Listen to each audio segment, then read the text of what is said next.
Liturgical readings for 22nd February 2021. First reading from the first letter of St. Peter, chapter 5, verses 1 to 4. Beloved, I exhort the elders among you, as a fellow elder and a witness of the sufferings of Christ, as well as a partaker in the glory that is going to be revealed. Shepherd the flock of God that is among you, exercising oversight, not under compulsion, but willingly, as God would have you, not for shameful gain, but eagerly, not domineering over those in your charge, but being examples to the flock. And when the chief shepherd appears, you will receive the unfading crown of glory. The word of the Lord. Thanks be to God. Dear sisters and brothers in Jesus Christ, a good shepherd watches and cares for his flock, for his sheep, not out of compulsion, but out of genuine concern, not by force, but by choice, wholeheartedly. The literal meaning of the word bishop means pastor. Pastor also means shepherd. And just like God, who never forces himself, but he allows, he gives you free will and to accept him with your own will. In the same way, a good shepherd, a true bishop or a true pastor has to be like that. Authority has been given, bishops and priests and all the really, they exercise authority, spiritual authority over the souls entrusted to them. But this authority is for what? It is not to flex your power. The authority, it's not meant for autocracy. Authority is meant to facilitate the service of the souls of the flock entrusted to them, particularly those who are in most need of that service. Every shepherd's principal task is to care for his sheep or flock behind the model of the true, only good shepherd, Jesus Christ. And the main thing is the spiritual well being of the souls entrusted to them. Because in the entire creation, it's the human souls which is most precious. And that was the reason that our Savior, while dying on the cross, he exclaims these words, I thirst, in John 19:28. And for what he was thirsting, was it vinegar or gall or water? No, he was thirsting for the souls, for my soul, for your soul. And that's why the most precious thing in the entire creation is human soul, and every care should be taken for the salvation of those souls. And this is the chief duty of any shepherd, any spiritual shepherd, to take care of the souls, to take care of the salvation and spiritual needs of the souls entrusted to them. A true shepherd will always lead his flock to the streams of water, to the pastures. In the same way, a true spiritual shepherd will always lead his flock to the streams of the living water, that is the Holy Spirit, to the pastures of ample food, food in plenitude, that is the food, spiritual food of the Eucharistic Jesus and the Word of God, by which he is going to satiate the spiritual hunger and thirst of his flock. And this doesn't apply only to the specially consecrated people, those who have taken the public vows like the Pope, the Bishop, the priests, etc. If you are a married person, if you are having family, if you are an elder, you are also the bishop or pastor or shepherd of your own flock, that little flock God has entrusted to you. Just as you take care for the material and the physical needs of your family, in fact, much more than that, you should be genuinely concerned about the spiritual needs of your children, of your spouses, or whosoever has been entrusted to you by God. So it's not enough only to be happy or to be contented with the physical needs, but much more you have to satisfy the spiritual needs of the flock entrusted to you. So let's reflect over these two aspects. How do I fulfill the duties of the state of my life, willingly or with murmuring? Secondly, how much am I aware of the spiritual needs of souls entrusted to me? If you are a married person, in that case, your family, your friend circle, etc. And how a good shepherd and what Jesus appoints the good shepherd, the same Saint Peter who has written this later. Let's see more about that in today's gospel passage. Today's gospel passage has been taken from Gospel according to St. Matthew, chapter 16, verses 13 to 19. At that time, when Jesus came into the district of Caesarea Philippi, he asked his disciples, Who do people say that the Son of Man is? And they said, some say John the Baptist, others say Elijah, and others Jeremiah or one of the prophets. He said to them, but who do you say that I am? Simon Peter replied, you are the Christ, the Son of the living God. And Jesus answered him, blessed are you, Simon Bar-Jonah, for flesh and blood has not revealed this to you, but my Father who is in heaven. And I tell you, you are Peter, and on this rock I will build my church, and the gates of hell shall not prevail against it.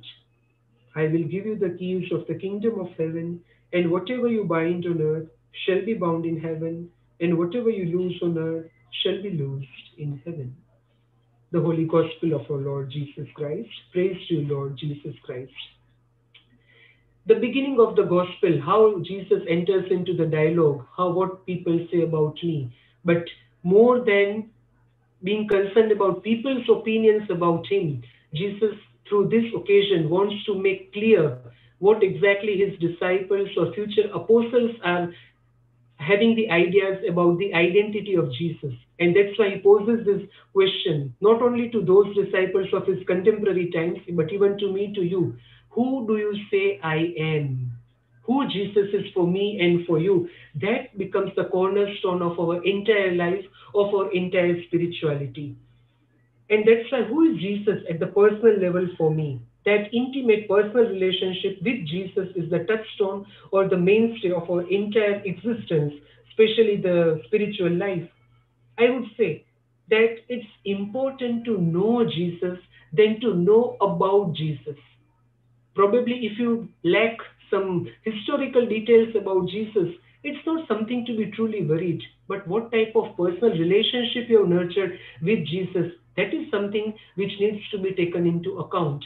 I remember somewhere about Mahatma Gandhi, it was said that Mahatma Gandhi somebody told, and he's telling like that if tomorrow somebody rubbishes that there never existed historical Jesus, I don't mind. But by giving the sermons on the mount, Jesus has served humanity like nobody has served before. How much, just imagine a person who is not a baptized Christian, what a personal relationship Gandhiji has cultivated with Jesus. For him, much more than historical Jesus, what matters is that personal Jesus. And this relationship we ought to cultivate in our life in order to become genuine Christians. Peter answers, you are Christ, the Son of living God. And Jesus says, blessed are you, son of Simon Bar-Jonah, because nobody can speak this, nobody can profess this truth unless and until Father reveals to him through his Holy Spirit. And somewhere St. Paul also says more or less a similar thing, that only those who are guided and led by the Holy Spirit can only tell with their lips and can profess in their heart that Jesus Christ is the Lord, because it is the Holy Spirit who leads us to Jesus Christ, and through Jesus Christ we are led to the Father. And that's why it's all work of the Holy Spirit. People judge from the external looks, but the Spirit of God enables us to see the greater invisible reality, invisible truth that is veiled behind the external appearances. Again, St. Paul says in the second letter to Corinthians, chapter 4, verse 18, that we don't fix our eyes or we don't fix our gaze on the visible things, because visible things are temporary and passing, but we have fixed our gaze on the invisible things which are eternal. Here, Saint Peter, under the power of the Holy Spirit, is able to see that eternal, invisible, eternal Son of God behind that human, visible Jesus of Nazareth. Let's also try to see these greater invisible realities behind those veiled external appearances. And bold profession of Peter that you are the Son of God, that enables Jesus to speak this thing, that he sees the spiritual strength of Peter, and that's why immediately he addresses him as Peter, because Peter means rock, the stone on which he is going to build up his church.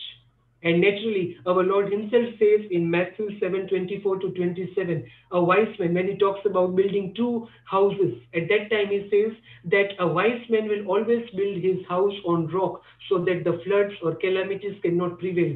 A foolish man will build his house on sand, which can be easily eroded or washed or destroyed by even minor trouble.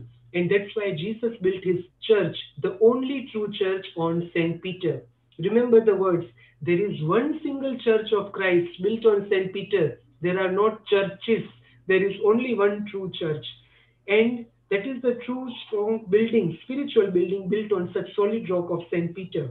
Besides, this church, God, in person of Jesus Christ, through person of Jesus Christ, this church of St. Peter has been given the keys of the treasures of spiritual mysteries. And that's why it is the foremost duty as well as the legitimate right of this Church of Christ established on St. Peter to guide, to lead the entire humanity to truth in the matters of faith, spirituality, social, ethical, moral aspects. So let's reflect today over this particular aspects when today St. Peter speaks so beautifully about the bishop and pastor. The literal meaning of bishop is pastor, shepherd. And those who are in family, married people, they are also pastors or shepherds of their spouses, of their children, whosoever are interested to them. So let's reflect over this thing. Who is Jesus Christ for me personally? Secondly, how much do I invest for well-being of spirit or soul, invisibly present in the visible body of mine as well as in others? Praise be to Jesus Christ.